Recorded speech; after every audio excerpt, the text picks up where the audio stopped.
Cheers, guys. Epix 911, welcome to the Saturday, October 7th, 2017 edition of VR News. Let's dive into our first story. Google, from now through the October 17th launch of the new Google Daydream View, right up until the end of 2017, offering a $40 US game bundle with every new purchase. The game bundle includes WANs, Eclipse Edge of Light, Keep Talking Nobody Explodes, Lola and the Giant, and finally, Virtual Rabbids, The Big Plan. Now, I'm familiar with a couple of those games, can't speak for the rest, but considering the unit itself retails for $100 US, you got a game bundle, almost half of that value.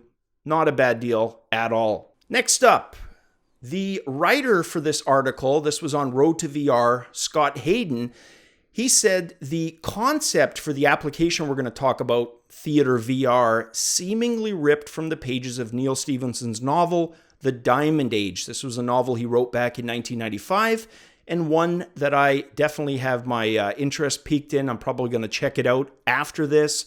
Well, the creators behind TheatreVR say the program will allow you to experience what it's like to be an actor in a play, on stage, giving you the choice of which play and role to engage in. You're fed your lines, and then you're given the opportunity to interact using those lines with either AI-driven or real players. Now, as somebody who's done a lot of stage theater acting, I think this is a fantastic way, if you're somebody who's nervous about being in front of people, to kind of build up your confidence. I know there's programs like Toastmasters, which help with public speaking. Personally, I think this would be fantastic for that arena, just to build somebody's confidence for speaking in front of a group of people, period. So I think the application for this goes way beyond just acting out parts. The video here represents the last Hamlet scene, which of course is the fencing match between Hamlet, Laertes, as they duel in front of Hamlet's cousin, King Claudius, and Queen Gertrude. Represents about 6 months of development work.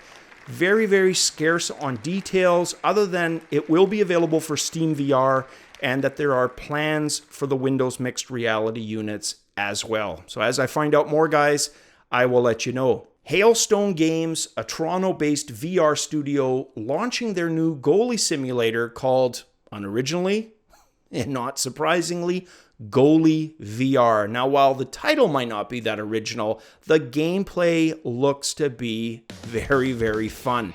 So it allows a single player to defend a hockey goal in virtual reality, while up to 5 buddies using their mobile devices try to score on the person. Make no mistake, absolutely a party game through and through. So your buddies using their phones, they can create the plays anywhere on the offensive zone.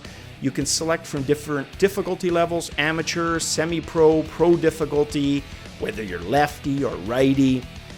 Customize plays, play timed or goal-driven matches, earn achievements, study replays, on and on and on. And where it gets really freaking cool, in my opinion, is when you start adding HTC Vive trackers. Hailstone says that tracker support amplifies the physicality and reality of the experience, giving extra tracking points so your defensive game is more accurately reflected by your real-world movements. As a party game, I think this thing would be a hell of a lot of fun.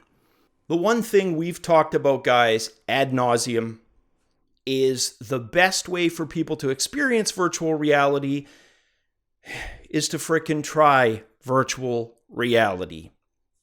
And yet, when I saw those demo booths unmanned, with no staff, with internet-only signups, I had to shake my head. And we're going to get back to that in a second. But first, let's talk about Sony PlayStation VR plans for the holiday season. So Sony, realizing that same truth, and therefore for this holiday season, they are going to bring back the PlayStation VR demo program. So there's more than 100 titles now available for PlayStation VR, and holiday 2017 is what Sony wants to gear up for to get extra sales and units out the door. So what they're going to do is they're going to set up those booths again to allow people to try before they buy. 200 locations across the US are going to be set up for those demonstrations. That includes various Best Buys, GameStop locations. Titles for demo going to include Gran Turismo Sport, that Final Fantasy Fishing Monsters of the Deep, Super Hot VR, Dino Frontier, Raw Data, and Volton VR Chronicles. There's a full list of all the demo locations, dates, times on the PlayStation website, and I'm going to include that link in the description below. So at the beginning, I said I'd kind of revisit the face-palmingly bad and empty unmanned demo booths. Oculus had a bunch of these open at Best Buys. The problem was, and you don't have to be a marketing guy or gal to figure this out by any means, the way they approached it was abysmal. It was absolutely terrible. You would sign up online for a time to demo. Okay, rewind just a second here. Anybody who's old enough to remember the arcade era, being in an actual arcade, what were the games people got most excited about? They got most excited about the games where people were crowded around. And how it worked back then is if you saw a lot of action around an arcade cabinet, you'd want to check it out. And you'd put your quarter up on the glass display to indicate your position in line to check it out. And like I said, I'm not a marketing person. I've done marketing. But the first thing I would do is, well, I wouldn't make it an online form only. I would, but we'll get back to that. I would have the stations manned permanently. Big cities if you can't afford all the little small ones. And then what you do is you have the person, and this is a bit of a strange concept, but you have them actually playing VR. And you broadcast that on a massive TV, a 60-inch, 70-inch television, projector, whatever.